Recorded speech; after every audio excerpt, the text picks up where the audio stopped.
Good evening, Peter. It's Councilor Fortini checking in. Thank you, Councilor Fortini. You're coming through loud and clear.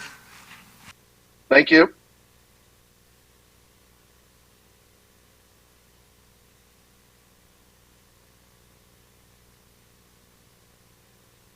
Hi, Joseph. Welcome to the meeting.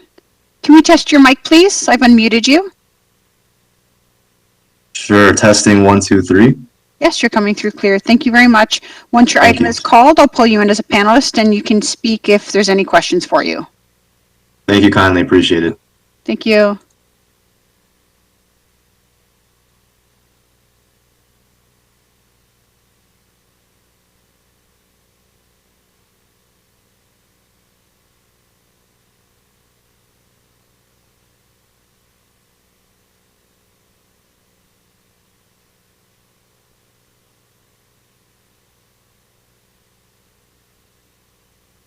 All right, I see there's a Horgan in the attendee list. Is that correct? That is correct. You are coming through clear. You're scheduled for item 7.4. Once your Yes. item is called, I'll pull you in as a panelist, and should they have any questions, you can respond. Thank you. Thank you.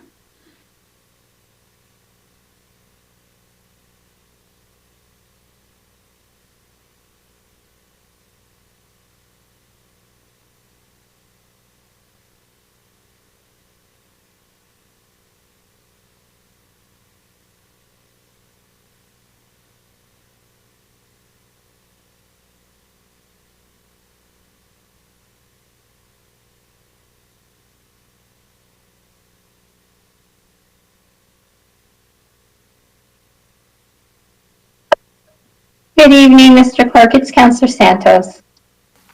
Thank you, Councilor Santos. You're coming through loud and clear.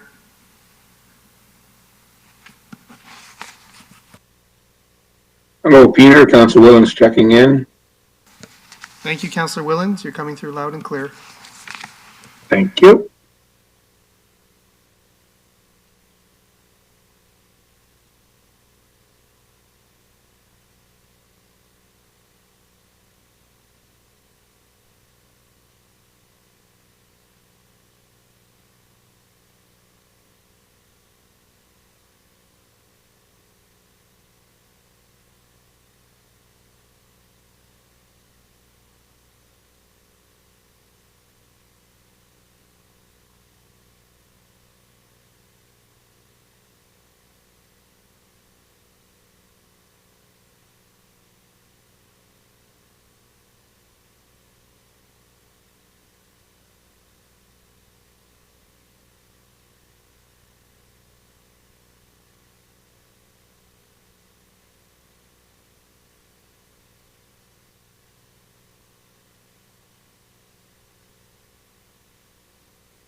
Good evening, Mr. Chair. It is 7 o'clock. I do see a quorum present. We'll confirm during roll call. You can begin.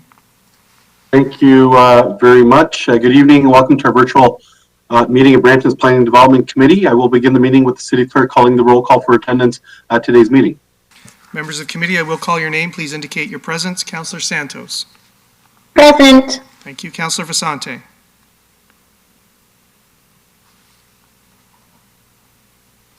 Counselor Vasante? Present. Thank you. Counselor Willens?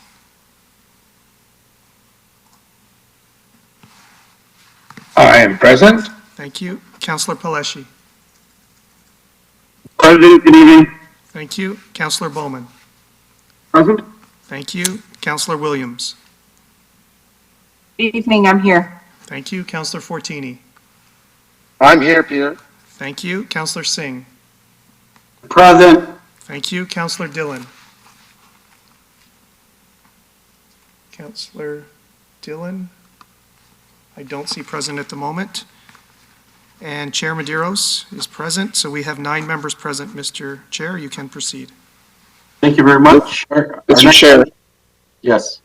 sorry to interrupt. Did the clerk hear my attendance? Through Councilor you. Vicente. Yes, Counselor Vasante, I have you. We have Counselor Dillon, the only member absent at the moment. Thank you. Thank you. Okay, thank you very much. Our next item is approval of the agenda. Does any member wish to add a business item to tonight's meeting? I see none. Mr. Chair? Yes. Just an advisory, item 7.3 was removed from the agenda as it was listed inadvertently. It actually is a matter that's tracking for the Brampton Heritage Board tomorrow evening, February 15th. And we did receive an additional delegation request from Sylvia Roberts in regard to item 5.1 on tonight's agenda. Okay, thank you. I see Councilor Fortini on the board. Councilor Fortini, go ahead. Yeah, thank you, Mr. Chair. I'd like to remove defer 7.4 for the next council planning meeting, as there was a lot of residents that myself and Councilor Charmaine Williams had to get to, and after all this week, we just didn't have the time.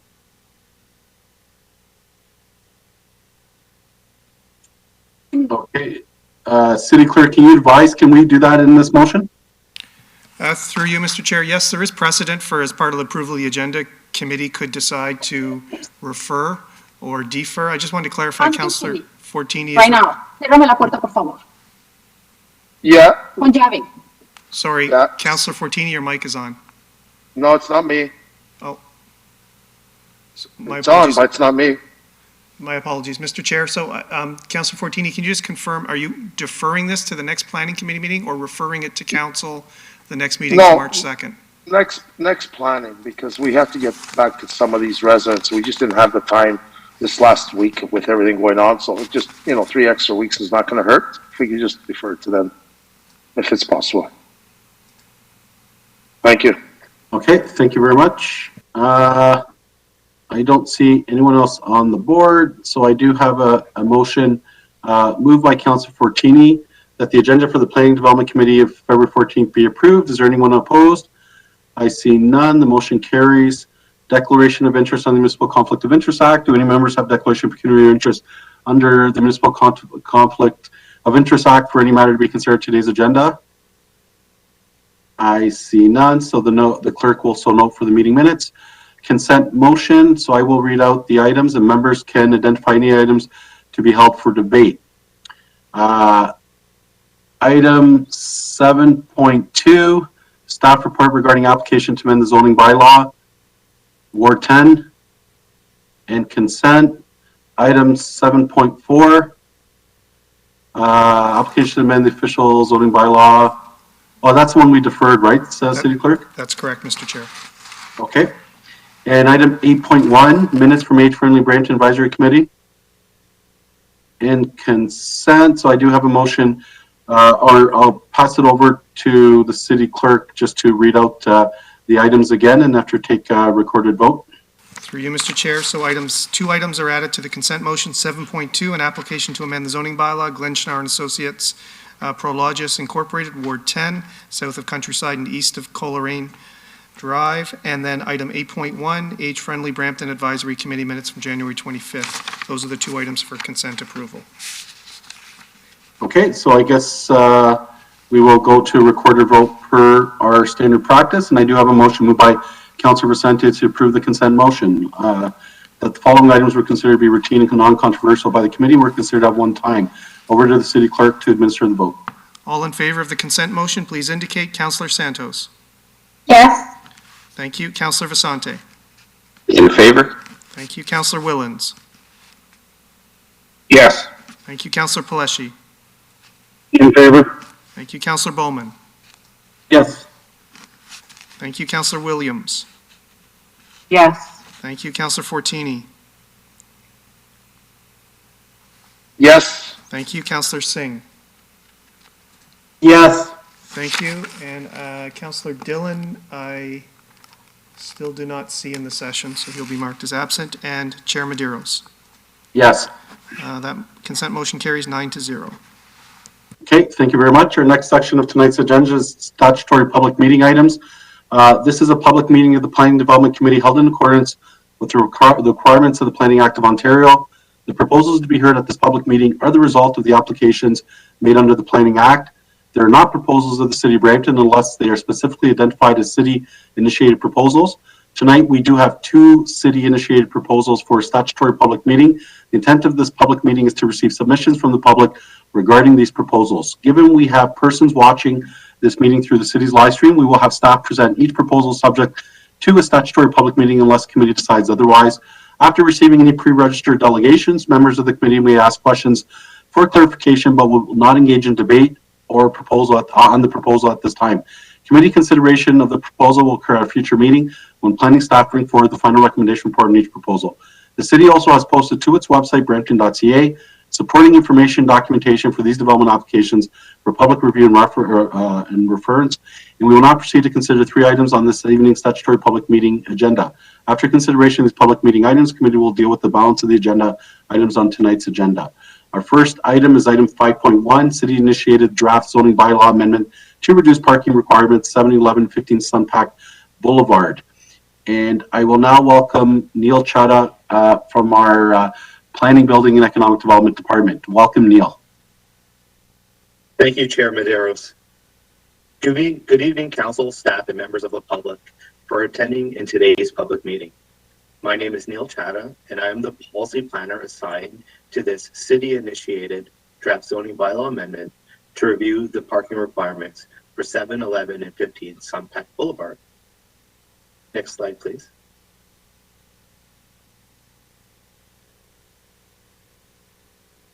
The subject properties are located at 711 Sunpack Boulevard, which are located on the southeast corner of Sunpack Boulevard and Williams Parkway, which is also located in Ward 8. The property is approximately 1 hectare in size. Next slide, please. To put the area into context, the surrounding land uses include industrial and commercial buildings. Across from Humber West Parkway, there are also some vacant lands. Next slide, please.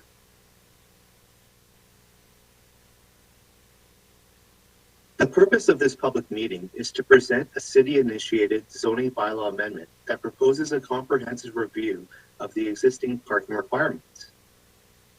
On January 13th of this year, city staff met with the condo board, who shared the concerns regarding the parking deficiencies.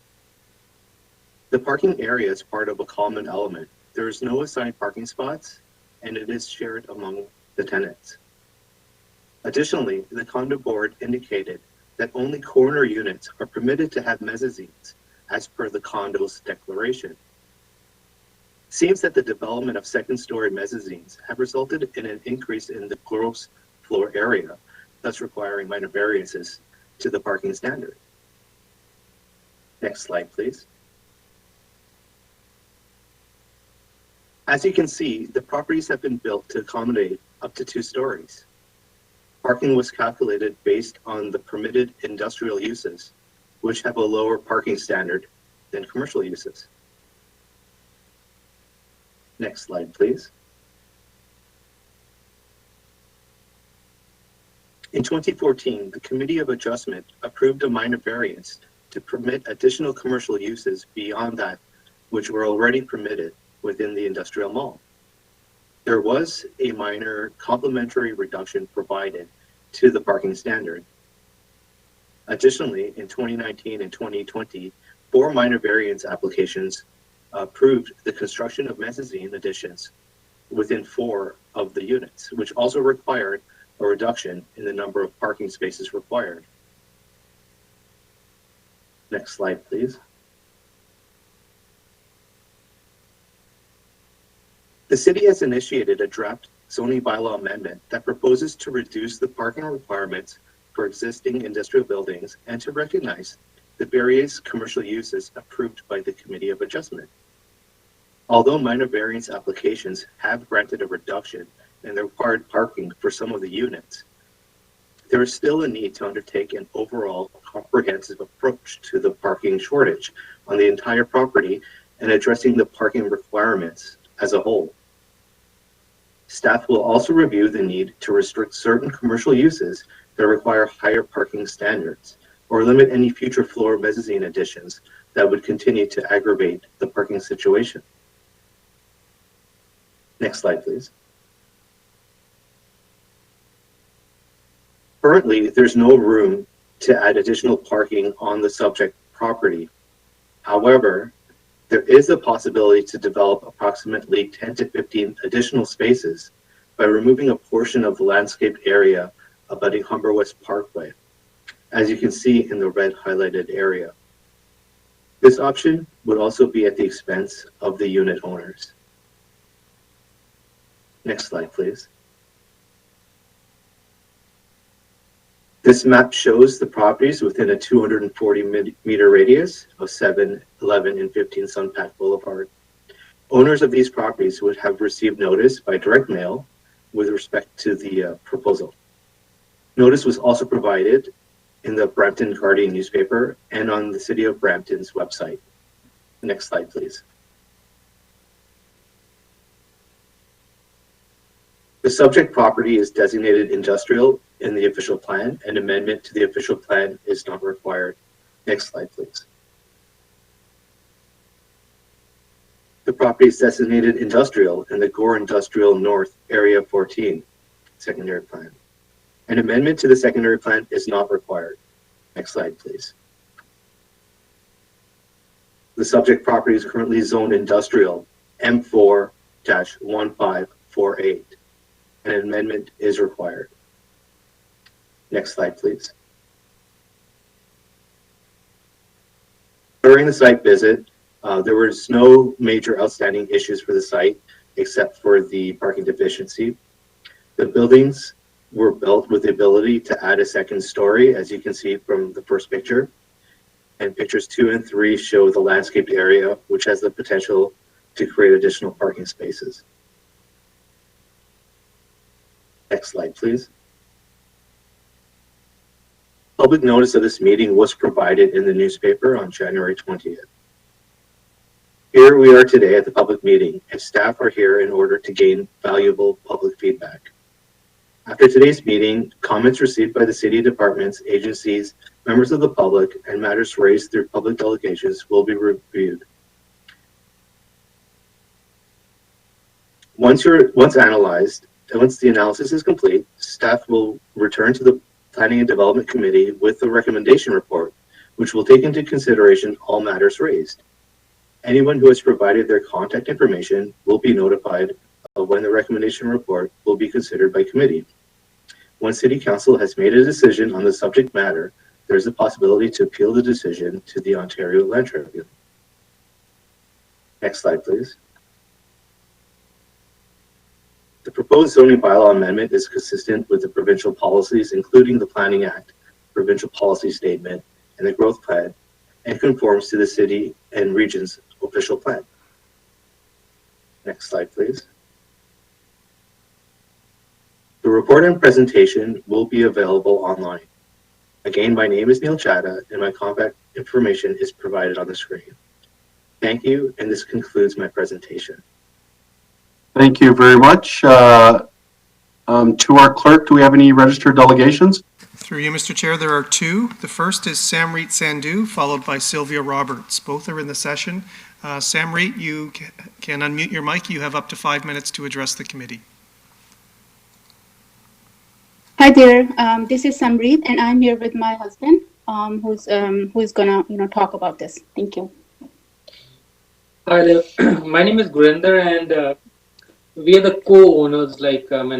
We owners of Unit 8-1 and located at 11 Sunpack. So I'll be very brief. And we bought this unit in September 30th, 2021.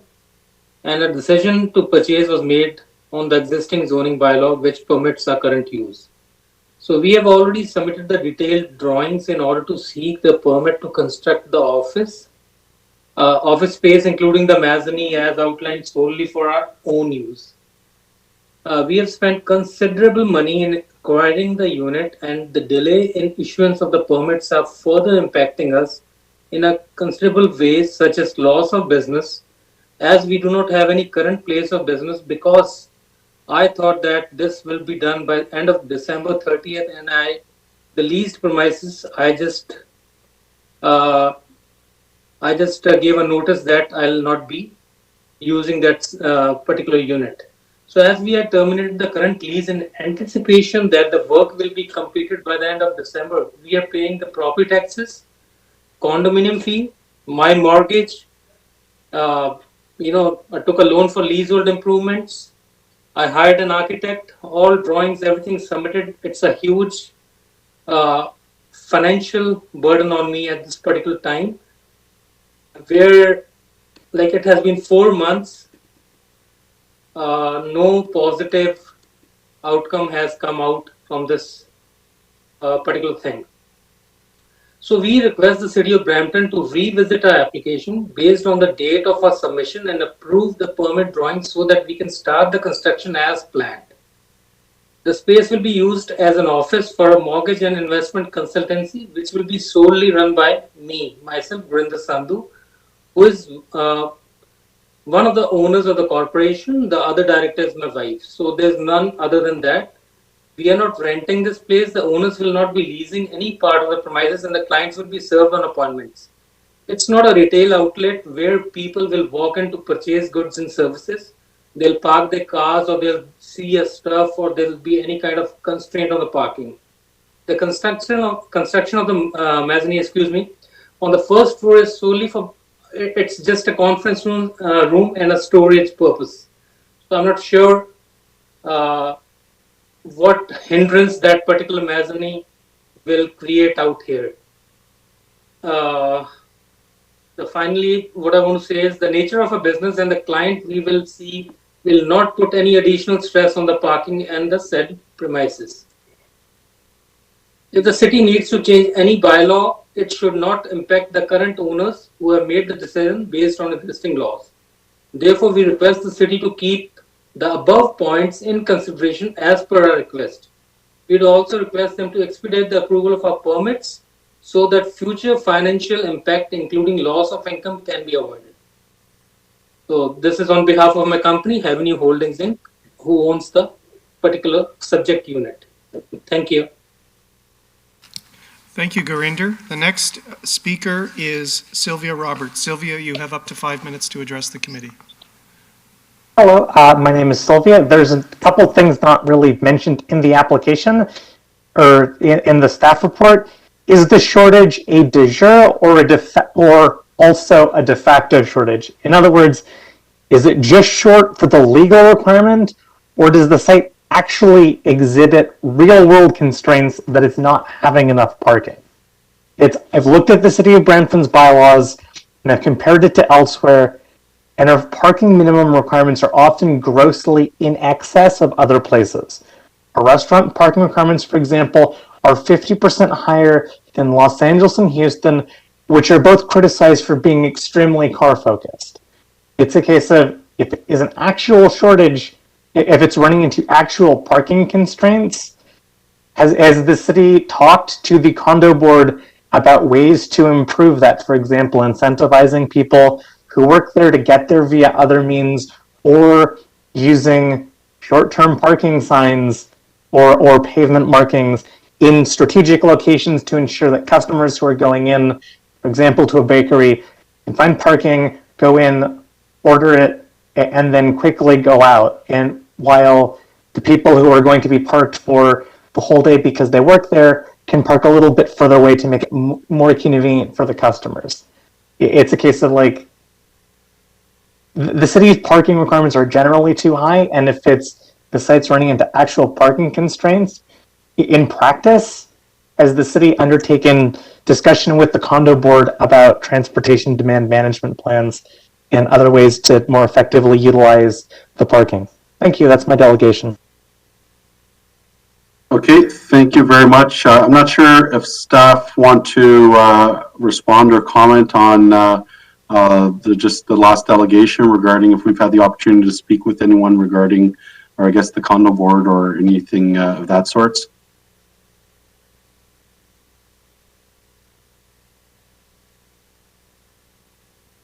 So I guess staff have no comment at this time, and if we, that's fine, and if we can take it off line and maybe contact, sorry.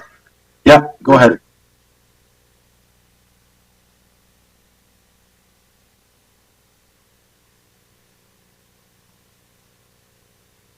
Seems to be having, yeah, go ahead.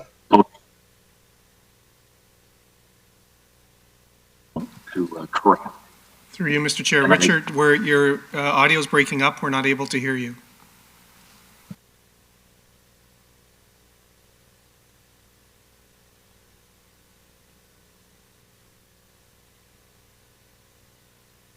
So, through the chair, we can certainly take it away and follow up with the delegate. Okay, that's great. Thank you very much. So I do have a motion. I do have a motion moved by Councillor Singh. Does anyone oppose? I see none. Motion carries. Our next item is item 5.2, and I will hand it over to Claudia Larota from our Policy Strategic Initiatives Planning, Building, and Economic Development group. Go ahead, Claudia. Thank you, Chairman Ayers. Good evening, members of the committee, members of the public. My name is Claudia Larota, and I am a principal planner with the policy section of the Planning and Economic Development Department. The purpose of this public meeting is to present to the public a city-initiated draft official plan amendment that proposes to correct the right-of-way widths for 3 different segments of Clarkway Drive in Area 47. Next slide, please. Specifically, as you can see on the screen on the map, this amendment applies to portions of Clarkway Drive between Mayfield Road and Countryside Drive, and between the proposed east-west arterial road and Castlemore Road in the northeast end of the city in the area that is known as Area 47 Secondary Plan. Next slide, please. Just before I get into the details of the proposal, I wanted to provide a bit of context as to why we're doing this amendment right now.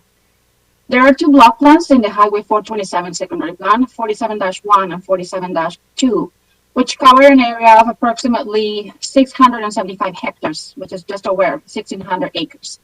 And the area is bounded by Mayfield Road to the north, Castlemore Road to the south, the Gore Road to the west, and Rainbow Creek and a proposed collector road to the east. These 2 block plans provide detailed land use designations and a road network for the residential portion of the Area 47 Secondary Plan, which were implemented through the completion of detailed technical studies that were submitted by the landowners group in support of the block plan process. Next slide, please. These 2 block plans were appealed by the landowners group in 2019, and through several discussions, all the parties reached a settlement which resulted in the approval of an official plan amendment by the former Local Planning Appeal Tribunal, now known as the Ontario Land Tribunal. The official plan amendment approved various modifications to the secondary plan Area 47 in the text and the land use schedule, which reflected the recommendations that resulted from those technical reports. Next slide, please. One of those technical reports that was reviewed by the city was a transportation study, which recommended different right-of-way widths along Clarkway Drive to reflect the various transportation needs along this corridor. Those recommended right-of-way widths for Clarkway Drive were indicated and approved on the block plan schedule. However, the text of the official plan amendment did not include a reference to make these changes at the official plan level. Next slide, please. At the official plan level, the different right-of-way widths for the city roads are indicated on Schedule B1, which is shown here on the screen. As the amendment that approved by the LPAT did not make a reference to change the right-of-way width of the official plan, Schedule B1 does not currently reflect the updated right-of-way widths that were approved through the block plan process for Clarkway Drive. So now there is a need to align the right-of-way widths from the block plan with the right-of-way shown on Schedule B1 of the official plan, which is the purpose of this proposed amendment. Next slide, please. And one of the reasons why we need to ensure that both the official plan and the block plan right-of-ways are consistent is because the city and the region are currently undertaking a class environmental assessment for the arterial road network within Area 47. And the A group are using both the official plan and the block plan information to determine the final alignment and the different cross sections that will apply to Clarkway Drive from Mayfield all the way south to Castlemore Road. And as you can see on the map there, Clarkway is a north-south road that is shown as a dotted pink line on the slide, which is what is being studied as part of the ACA. Next slide, please. In terms of the process to date, as I mentioned, the amendment is located within the Area 427 secondary plan, which was adopted by Council in 2014. The two block plans were approved by the LPAD in 2020 following settlement discussions with all the parties involved, and we're here today to present some technical amendments to the official plan to make corrections to the right-of-way widths for 3 different segments of Clarkway Drive. Next slide, please. For the proposed amendments, I do want to clarify that we're not planning at this point any changes to what was approved as part of the block plan process by the LPAD. This is simply a clerical correction similar to what we would consider a housekeeping amendment to reflect at the official plan level what is already shown and approved in the block plans. So specifically, we're proposing 3 amendments for 3 different segments of Clarkway Drive. The first amendment is for the portion of Clarkway Drive from Mayfield Road to Countryside. And as you can see on the slide, the figure on the left shows Schedule B1, which indicates a right-of-way between 26 to 30 meters, while the block plan on the right shows 36 meters.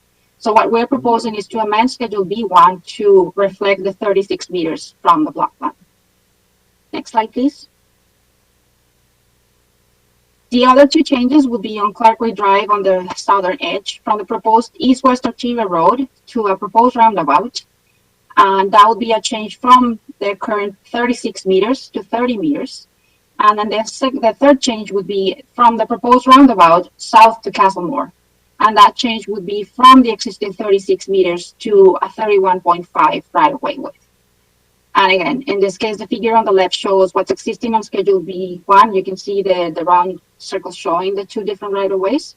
And the detailed land use schedule on the right is what has been approved as part of the block plan process. Next slide.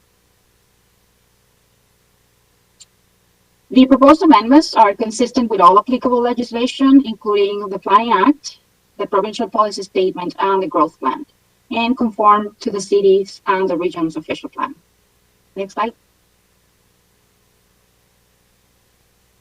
Following the public meeting today, the draft amendment will be circulated to internal departments and external agencies for review and comments.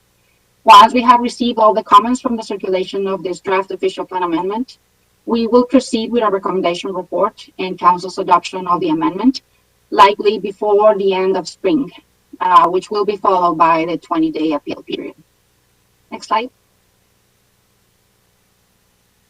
The staff report associated with tonight's meeting and this presentation will be available online on the meetings and agendas page.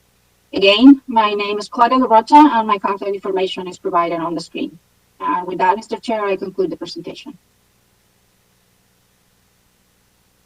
Thank you very much. City Clerk, do we have any delegations? Mr. Chair, there are no delegations and no correspondence on this item. Okay, thank you very much. And I believe now there are any questions from members of committee? I see none, so I do have a motion moved by Councillor Dillon, and it's to approve the staff report recommendations and applicant delegations, and we will take it as read. Is there anyone opposed? I see none. The motion carries. Our next item is item 5.3, application to amend the zoning bylaw, PMB Holdings Limited, Weston Consulting, Ward 10. And I will hand it over to Andrew Ramsemi from our Planning, Building, and Economic Development. Welcome, Andrew. Thank you, Mr. Chair, and good evening, members of committee, and members of the public joining us tonight. My name is Andrew Ramsamy, and I am the planner assigned to process and review the subject application. The purpose of this public meeting is to provide information to the public and seek feedback on the application filed by PMB Holdings Limited and Weston Consulting. Next slide, please. The subject property is located in Ward 10 at 10810 Coleraine Drive in the east part of Brampton. The nearest major intersection is Countryside and Coleraine, being south of Countryside Drive on the west side of Coleraine Drive. Next slide, please. The surrounding land uses include, to the north, 3 single detached dwellings, each situated on approximately 1 acre lots.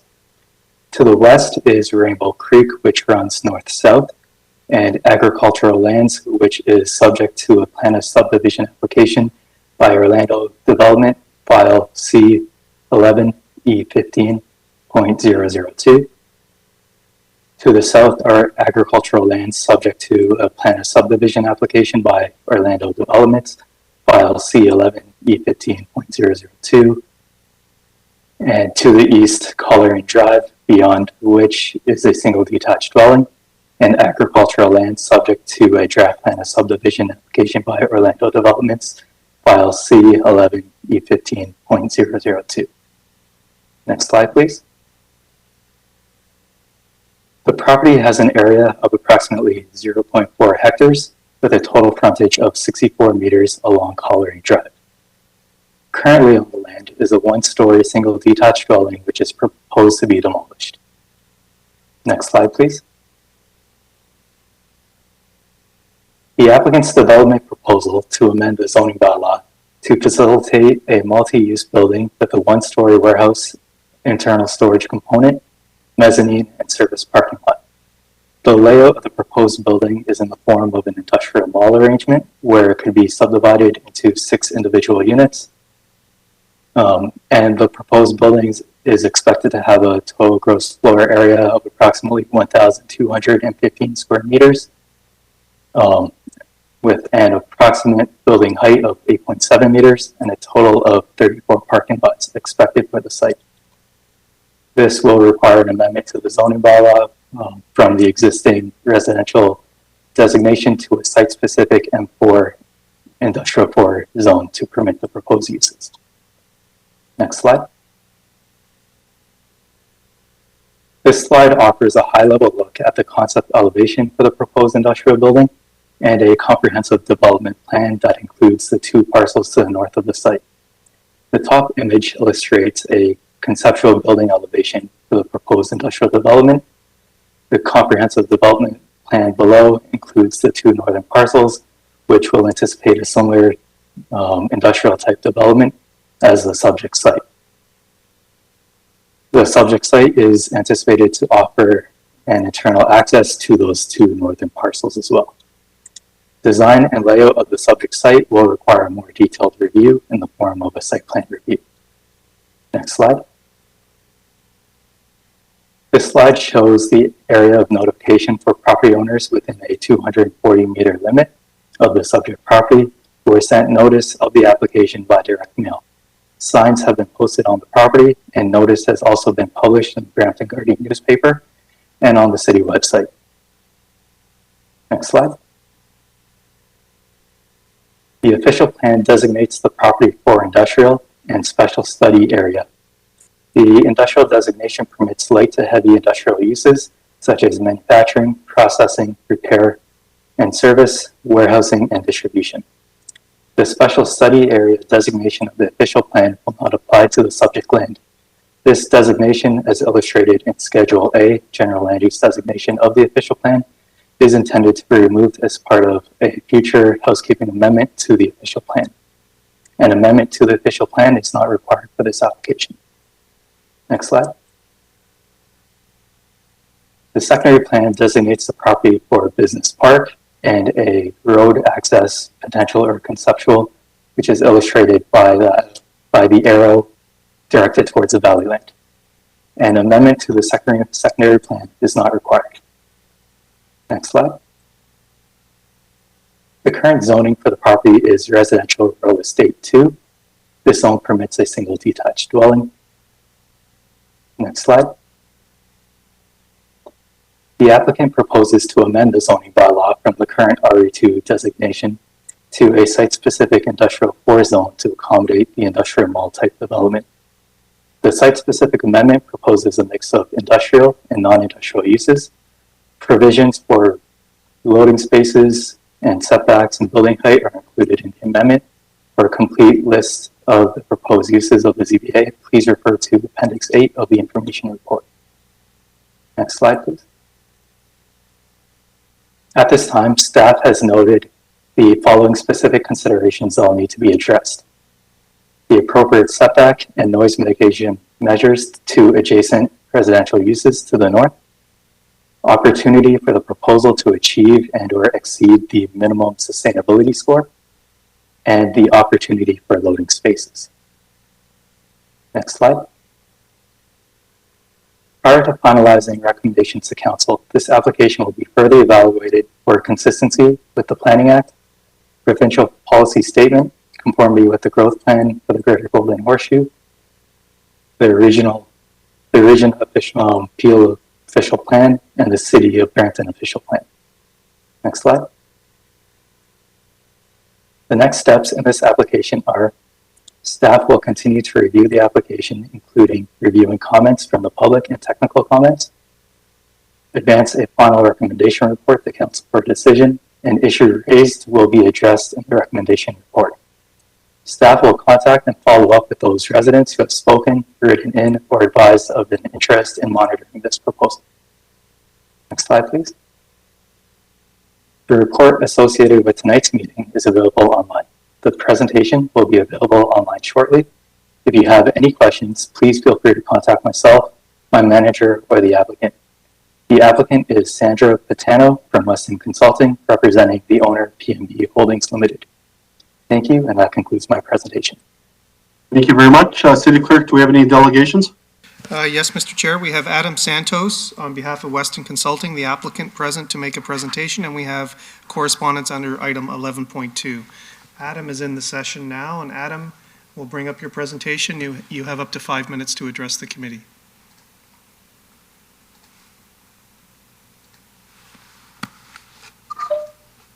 Thank you very much. Good evening, Mr. Chairman, committee members, members of the public. My name is Adam Santos, a planner from Weston Consulting, here representing PMB Holdings, the owners of 10810 Coleraine Drive in Brampton. I'd like to thank Mr. Ramsamy for the excellent presentation he provided, great context and policy overview. So I'll try to keep things brief here tonight. Could we, next slide, please? Excellent. This image here shows the surrounding context. You'll see that the site's located in a greenfield area where the city is undergoing a major transformation here from primarily agricultural rural uses to major industrial employment. Next slide, please. Here's our proposed concept plan for what we think is a fairly standard industrial employment building. A few key highlights. We have provided 11.3 meters of road widening along Coleraine. This is to assist the region with their ongoing programming and design of the Coleraine Drive expansion. 32% of our site's been dedicated to on-site landscaping, which ultimately intends to act as a buffer and shield from the proposed front yard parking along Coleraine. At this point, the site has been designed in a manner which it can accommodate up to 6 individual small business users, owners. We see this as a positive inclusion in our proposal, as we hope that it will continue to promote diversity of small business uses in the municipality. In light of our abutting neighbor to the north, a residential property in the form of a single family dwelling, which of course is also designated employment. You'll see it directly to the right of our concept plan. It's just south of the north arrow. And And the reason why I note this is because through our design of our plan, we've integrated loading functions within the limits of our building. Typical overhead doors are all located to the rear of our site. We anticipate that drive-in doors will up and down upon delivery of goods. We've intentionally designed in this manner as a means to mitigate noise, viewing impacts onto that abutting property. In terms of separation between our site, our built form, and the single-family dwelling to the north, at our closest point, our building set back 9.6 meters away from that mutually shared property line. And further, from our building envelope and the existing single-family dwelling, there's over 30 meters of separation distance between the two. So in our opinion here tonight, there's sufficient separation between both proposed and existing buildings. Next slide, please. This slide here is our preliminary massing and elevation schemes. Although they are preliminary at this point, we do look forward to working with city staff, ensuring that our design meets the goals and objectives of the municipality. You will also note that above our elevation concept, we've included snippets of what our vision for the ultimate build out of the site is. Next slide, please. That's great. In compliance with city requirements, several technical studies were provided for staff's consideration. One of the items prepared was the city's sustainability metrics. We will achieve and or exceed the city's requirements. At this point, we're currently evaluating opportunities to enhance, achieve, or exceed our score, whether it's introducing water conserving fixtures, faucets, taps, or whether it's the inclusion of pedestrian amenities. We're currently evaluating options and look forward to getting back to staff with some of our improvements. Also, I'd like to make note that we are in receipt of the correspondence submitted by the abutting landowners. We are aware of the process that they've been involved in for the last several years as it relates to access on Coleraine. Prior to our submission here, we did extensively review the feasibility of our access location. In Mr. Ransamy's presentation, this property in itself has a potential conceptual access location, and during our preparation, we did situate our access the most northerly as possible, as a means to negate any conflicting access movements.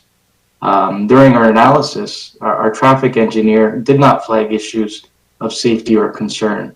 However, with that being said, we again look forward to working collaboratively with both the region and the city of Brampton on these matters moving forward. Next slide, please.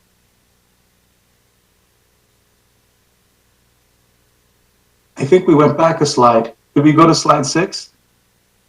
Thank you so much. And this concludes my presentation here tonight. I want to thank you for the opportunity to speak. And at this point, I'd be happy to answer any questions. Thank you very much. Okay, thank you very much. City Clerk, do we have any delegations? Through you, Mr. Chair, that is it, except for correspondence 11.2. Okay, thank you. Members of the committee, are there any questions? I see none, so I do have a motion moved by Councillor Singh and to effectively approve the staff report recommendations and applicant delegation and correspondence. Is there anyone opposed? I see none. Motion carries.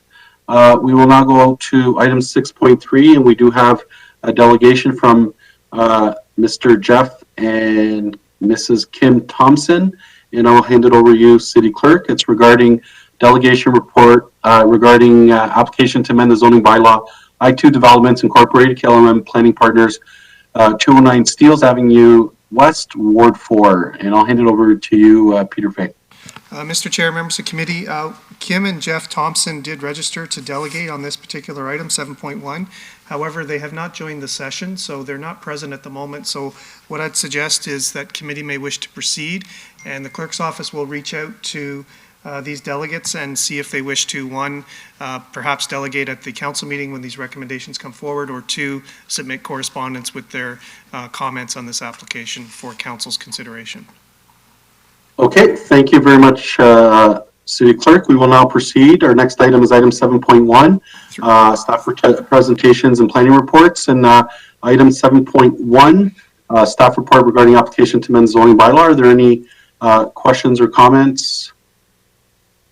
I see none, so I do have a motion to move the staff report, moved by Councillor Bowman. Is there anyone opposed?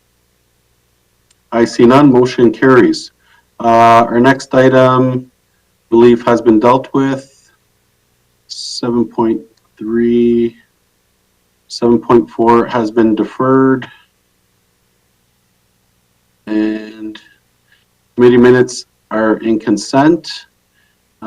Correspondence has been dealt with. Councillor question period. Are there any questions from members of committee? I see none. Public question period. Do we have any questions from members of the public, City Clerk? Through you, Mr. Chair, we did not a moment ago. Just bear with me. I'm just going to confirm. And we do not have any questions, Mr. Chair. Okay, thank you very much. Our last item of business is adjournment. So our next meeting is March 7th. So I do have a motion moved by Councillor Pelleshi to adjourn tonight's meeting, that the Planning and Development Committee do now adjourn to meet again on March 7th at 7 p.m. or at the call of the chair. Is there anyone opposed to this motion? I see none. So everyone have a safe evening, and thank you to staff for supporting us today. Thank you, Mr. Chair, members of committee. This meeting is now adjourned. We're just